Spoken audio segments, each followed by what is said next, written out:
Hello, all of you. Good morning. Welcome to the knowledge world.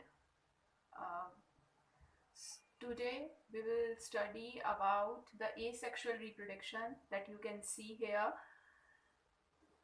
in the chapter 1 reproduction in organism, class 12th biology. So, let's start. Hello, all of you. कल तक हमने देख लिया था difference between sexual and asexual reproduction. अब हम detail में बात करेंगे about the asexual reproduction, what is asexual reproduction and the types of asexual reproduction. As you can see here written asexual reproduction. तो हमने डिफरेंसेस देख लिए थे. उस बेसिस पे अगर हमें डेफिनेशन देनी हो तो हम कह सकते हैं कि when the offspring produced by single parent with or without the involvement of gamete formation, the reproduction is known as asexual reproduction. जब हमने डिफरेंसेस समझ लिए तो उस बेसिस पे अगर हमें एक डेफिनेशन देनी है तो हम कह सकते हैं कि इस तरीके का रिप्रोडक्शन जिसमें एक सिंगल पेरेंट के द्वारा न्यू ऑफस्प्रिंग प्रोड्यूस्ड किया जाता है in the involvement of gamete formation that is occur or may not be occur. कि जब सिंगल पेरेंट के थ्रू विदाउट गैमीट फॉर्मेशन और may be with gamete formation जब न्यू ऑफस्प्रिंग बनता है with a single parent, this is known as asexual reproduction, क्योंकि single sex जो है वो यहाँ प्रेजेंट होता है. नाउ अब हम डिटेल में बात कर लेते हैं कि हमने ये देख लिया था कि जो एसेक्सुअल रिप्रोडक्शन है वो generally lower category of organisms में होता है. हमने एग्जांपल्स भी देखे थे लाइक अमीबा, पैरामीशियम, यूग्लिना, इन सब के हमने एग्जांपल्स जो हैं वो देखे थे. तो टाइप्स ऑफ एसेक्सुअल रिप्रोडक्शन हमारी बुक में जो है, जो हमें स्टडी करना है, एनसीईआरटी की बुक में दिया हुआ है. पहला है फीजन. फीजन मीन्स होता है टू ब्रेक डाउन, टूटना. तो फीजन दो तरीके का होता है. भाई फीजन किन में होगा? सेल्स में होगा. सिंगल सेल्ड ऑर्गेनिज्म होता है लोअर कैटेगरी के ऑर्गेनिज्म. तो अगर सेल जो है वो दो पार्ट्स में ब्रेक डाउन होती है, उनका फ्यूजन दो पार्ट्स में होता है, दो इक्वल पार्ट्स में न्यू ऑर्गेनिज्म बनते हैं, तो उसे बाइनरी फ्यूजन कहते हैं. फ्यूजन दो तरीके का होता है, बाइनरी फ्यूजन एंड सेकंड आता है मल्टीपल फ्यूजन, जब सेल दो से ज्यादा पार्ट्स में डिवाइड होती है, that is known as multiple fusion. Second आता है बडिंग. बडिंग मीन्स होता है टू ग्रो, कुछ ग्रो होना, निकलना, कुछ बनना. जैसे आपको पता है कि फ्लावर्स जो होते हैं, प्लांट में फ्लावर्स लगते हैं तो पहले उनमें बर्ड का फॉर्मेशन होता है और उसके बाद वो बर्ड जो है वो फ्लावर में कन्वर्ट हो जाती है. इसी तरीके से बर्डिंग में क्या होता है, जो सिंगल पेरेंट होता है उसकी बॉडी से एक ऐसे बर्ड है वो निकलती है. मान लीजिए हम ये एग्जाम्पल ले लेते हैं, हाइड्रा, प्लेनेरिया, इस तरह से ऑर्गेनिज्म होते हैं. ठीक है, तो यहाँ पे क्या होता है, इनमें ऐसे धीरे धीरे एक स्मॉल बर्ड लाइक एनिमल का फॉर्मेशन होने लगता है और आफ्टर सम टाइम जब ये मेच्योर हो जाता है तो ये अपने पेरेंट से अलग होकर न्यू ऑर्गेनिज्म में डेवलप हो जाता है. ये बडिंग जो है वो भी दो तरीके से होती है, एंडोजीनस एंड एक्सोजीनस. एंडो मतलब अंदर, कुछ ऑर्गेनिज्म में उनकी बॉडी के अंदर बडिंग के थ्रू न्यू ऑर्गेनिज्म का फॉर्मेशन होता है तो उसे एंडोजीनस कह देते हैं. और जिनमें बॉडी के बाहर एक बड का फॉर्मेशन होता है जैसे यहाँ हो रहा है, तो this type of budding is known as exogenous.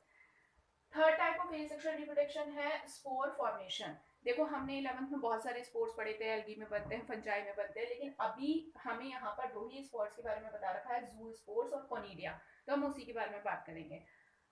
Fourth one आया vegetative reproduction, and this type of reproduction specially occurs in the plant. तो यहाँ पे ये पूरा टॉपिक हम अलग से देखेंगे वेजिटेटिव रिप्रोडक्शन का, जो स्पेशली प्लांट्स के अंदर होता है. वो हम उसकी बात तब करेंगे डिटेल में जब हम ये टॉपिक पढ़ेंगे. And fifth one is fragmentation, जो हमारी बुक में दिया हुआ नहीं है लेकिन फिर भी हमें पता होना चाहिए. It is also a type of asexual reproduction जिसमें फ्रिगमेंट्स से आप क्या समझते हैं, छोटे छोटे फ्रिगमेंट्स टूट जाते हैं, टुकड़े हो जाते हैं और ईच जो फ्रिगमेंट है वो न्यू ऑर्गेनिज्म में डेवलप हो जाता है. अब हम डिटेल में स्टार्ट करते हैं अपना एसेक्सुअल रिप्रोडक्शन. सबसे पहले बात करते हैं हम फीजन की, कि व्हाट इज फीजन. फीजन क्या होता है, कैसे होता है, लेट्स सी. तो डेफिनेशन से स्टार्ट करते हैं. तो हम कह सकते हैं splitting of an organism into two or more pairs then each grow into new organism. किसी भी एक ऑर्गेनिज्म का दो टुकड़ों में स्प्लिट हो जाना, टूट जाना, इज नोन एज फीजन, और फिर जो हर एक टुकड़ा होता है वो न्यू ऑर्गेनिज्म में डेवलप हो जाता है। अब ये जो फीजन होता है ये दो तरीके का होता है, जैसा हमने यहाँ देखा था binary fission and multiple fission. तो लेट्स सी, पहले आता है हम बाइनरी फीजन पे। बाइनरी बाय मीन्स होता है टू, तो हम इसकी डेफिनेशन दे सकते हैं, cells of an organism divided into two equal halves and each rapidly grow into an adult। हमने पढ़ा था कि asexual reproduction बहुत ही फास्ट होता है।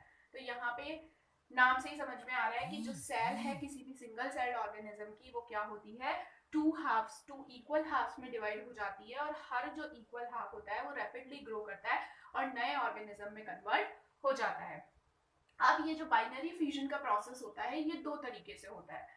It occurs into two steps, दो स्टेप्स में कंप्लीट होता है। हम ये कह सकते हैं ये स्टेप्स होती हैं, they are known as karyokinesis and cytokinesis. इसको हम कैसे समझ सकते हैं, देखिए बच्चों, जैसे मान लो यहाँ पर हम एग्जांपल ले लेते हैं अमीबा, ठीक है, ये मैंने एक अमीबा बना दिया यहाँ, ठीक है। अब ये मान लीजिए इसमें बाइनरी फ्यूजन हो रहा है, तो बाइनरी फ्यूजन में क्या दो स्टेप्स में होता है, ये अमीबा की सेल है, ठीक है, और ये क्या है, इसका न्यूक्लियस है। तो सबसे पहले हमने ये भी बात की थी कि जो सिंगल सेल ऑर्गेनिज्म है उनकी डेथ नहीं होती, जब इनमें रिप्रोडक्शन टाइम आता है तो अपनी सेल को तोड़कर दो पार्ट्स में डिवाइड या उससे ज्यादा पार्ट्स में भी डिवाइड हो सकता है। तो यहाँ पर दो तरीके से कैसे ये हो रहा है, कैरियोकाइनेसिस सबसे पहले होता है। इसका कैरियोकाइनेसिस का मतलब क्या होता है, डिवीजन ऑफ न्यूक्लियस। तो ये हमारा अमीबा है, जैसे ही इसमें रिप्रोडक्शन होने का टाइम आएगा, रिप्रोडक्शन का इसका टाइम आता है, तो पहले क्या होता है, धीरे धीरे इसका न्यूक्लियस जो है वो दो पार्ट में डिवाइड होने लगता है। बॉडी एक ही रहती है, लेकिन हमें पता है कि जो भी जेनेटिक मटेरियल होता है वो किसके अंदर होता है, न्यूक्लियस के अंदर होता है। और जब न्यूक्लियस डिवाइड होके दूसरे ऑर्गेनिज्म में जाएगा तभी तो वो सर्वाइव रहेगा। तो सबसे पहले न्यूक्लियस का डिवीजन होना स्टार्ट होता है, और division of nucleus is known as karyokinesis, ठीक है।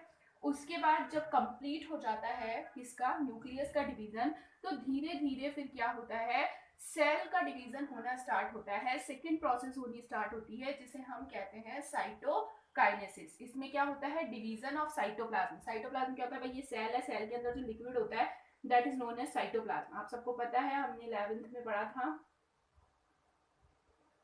तो पहले तो न्यूक्लियस डिवाइड होता है, उसके बाद क्या होता है, साइटोप्लाज्म डिवाइड होता है। तो यहाँ पे ये पूरा साइटोप्लाज्म भरा हुआ है। जब कंप्लीटली न्यूक्लियस का डिवीजन हो जाता है तो सेल जो है उसका साइटोप्लाज्म डिवाइड होता है, और इस तरीके से एक सेल जो है वो दो सेल्स में कन्वर्ट हो जाती है। तो इन्होंने कहा कि ये जो बाइनरी फ्यूजन है ये दो स्टेप्स में होता है। पहले कैरियोकाइनेसिस होता है, division of nucleus, after that cytokinesis, division of cytoplasm. Examples दिए हुए हैं कुछ कि किसमें होता है, ये मोनेरा किंगडम में, जिसके अंदर क्या आते हैं, ऑल द बैक्टीरिया, सभी बैक्टीरिया में बाइनरी फ्यूजन होता है। एंड प्रोटिस्टा, मतलब दो जो हमने 5 किंगडम क्लासिफिकेशन पढ़ा था उसमें से स्टार्टिंग के दो जो किंगडम्स हैं मोनेरा और प्रोटिस्टा, उनके अंदर बाइनरी फ्यूजन हमें देखने को मिलता है। On the basis of cytokinesis, अब ये जो बाइनरी फ्यूजन हो रहा है, ठीक है, तो लास्ट कब कंप्लीट होता है, जब साइटोकाइनेसिस हो जाती है तो दो डॉटर सेल्स बन जाती हैं। तो साइटोकाइनेसिस की बेसिस पे जो है हम बाइनरी फ्यूजन को 3 टाइप्स में डिवाइड करके उसकी स्टडी कर सकते हैं। कौन से 3 टाइप हैं भाई, ये देख लेते हैं। पहला आता है सिंपल और इररेगुलर बाइनरी फ्यूजन, जिसमें कहीं से भी जो है सेल्स वो डिवाइड हो जाती है, जैसे कि आपको यहाँ दिखाई दे रही है अमीबा में होता है ये, और अमीबा का एग्जांपल हमने देख भी लिया है कि एक सिंगल सेल है, न्यूक्लियोप्लाज्म डिवाइड होता है और सेल जो है वो दो पार्ट में डिवाइड हो जाती है। इसका कोई प्रॉपर शेप या साइज नहीं होता है, सिंपली ये जो है दो पार्ट में डिवाइड हो जाती है। तो इस तरीके का बाइनरी फ्यूजन मिलता है अमीबा में।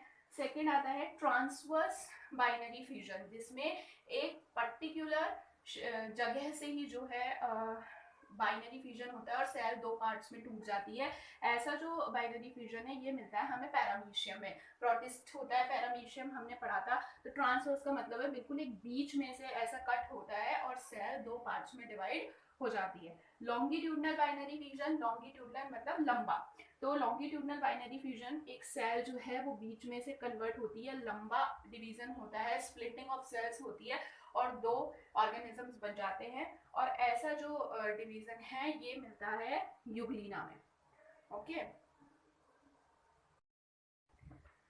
हाँ जी। चलिए अब हम डायग्राम के थ्रू समझ लेते हैं। हमने जो 3 तरीके के बाइनरी फ्यूजन की बात करी on the basis of division of cytoplasm या साइटोकाइनेस के बेसिस पे, हमने बोला कि 3 तरीके के बाइनरी फ्यूजन होते हैं। तो उसको हम विथ डायग्राम एक बार समझ लेते हैं। पहली वाले की हमने बात की थी सिंपल बाइनरी फ्यूजन, जो कि एग्जाम्पल हमने लिया था अमीबा। तो देखिए यहाँ डायग्राम में आपको समझा रखा है कि एक सिंगल साइड पेरेंट अमीबा है। तो इसमें क्या होता है, सबसे पहले हमने बात की थी कि जो अपना बाइनरी फ्यूजन है वो 2 स्टेप में होता है। पहले कैरियोकाइनेसिस होता है, फिर साइटोकाइनेसिस होता है। तो कैरियोकाइनेसिस का मीनिंग हमने बोला था डिवीजन ऑफ न्यूक्लियस। तो देखिए यहाँ पे पेरेंट अमीबा है, पहले उसकी न्यूक्लियस का डिवीजन होता है एक ही सेल में, धीरे धीरे न्यूक्लियस स्ट्रेच होकर 2 पार्ट में डिवाइड होने लगता है।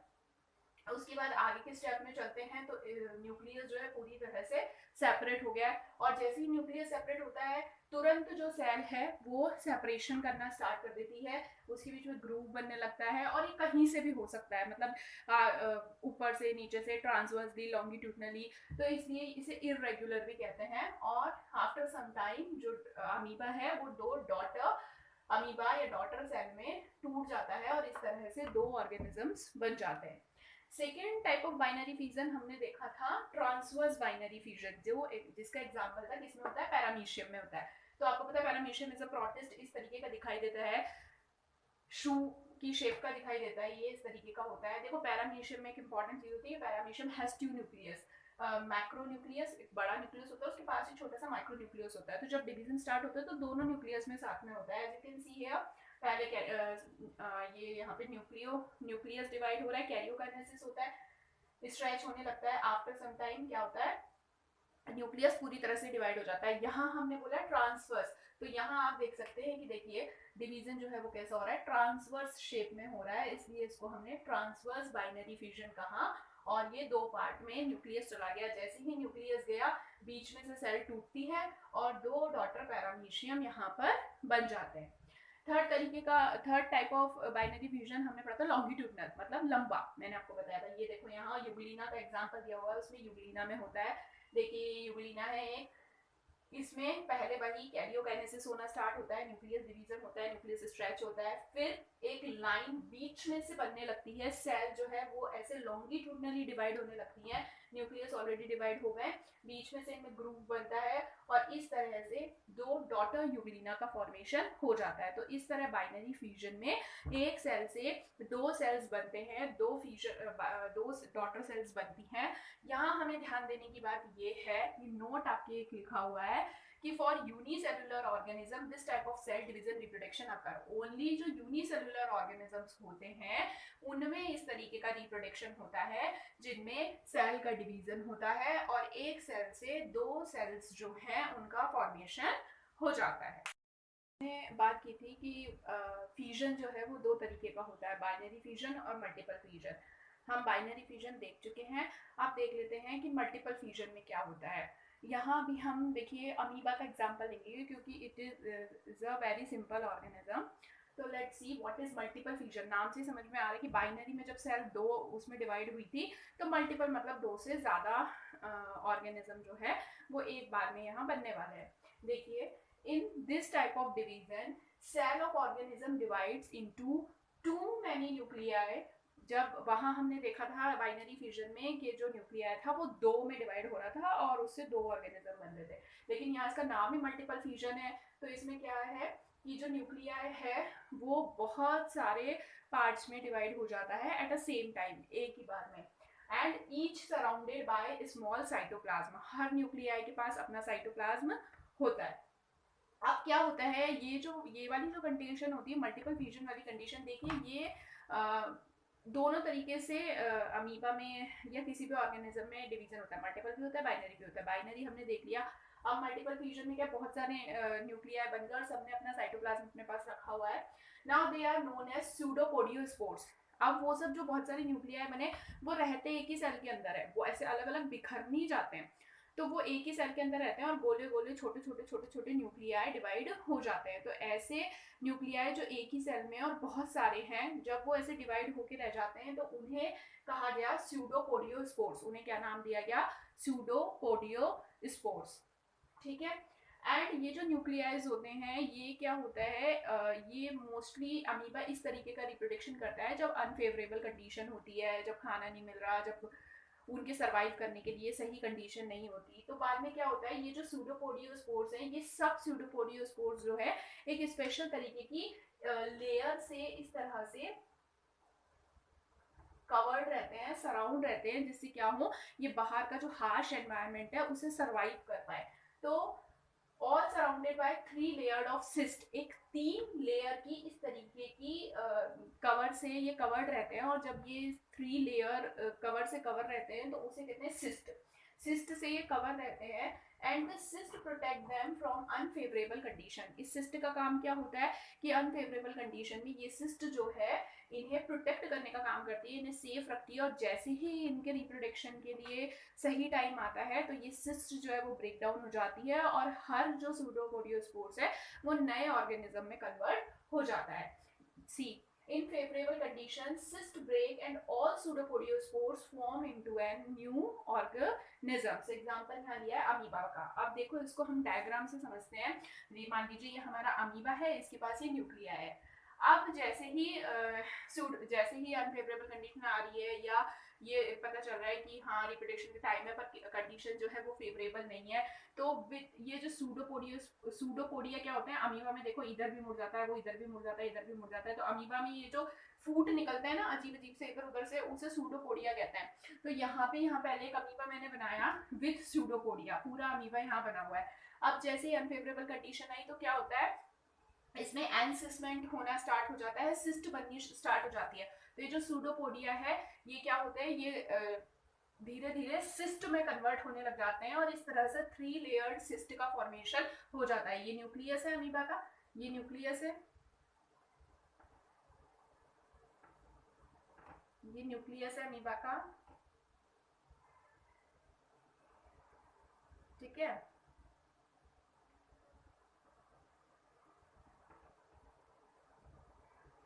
और ये जो है अपने चारों तरफ सिस्ट का फॉर्मेशन कर लेता है। इस तरह से 3 लेयर्ड सिस्ट यहाँ पर बन जाती है।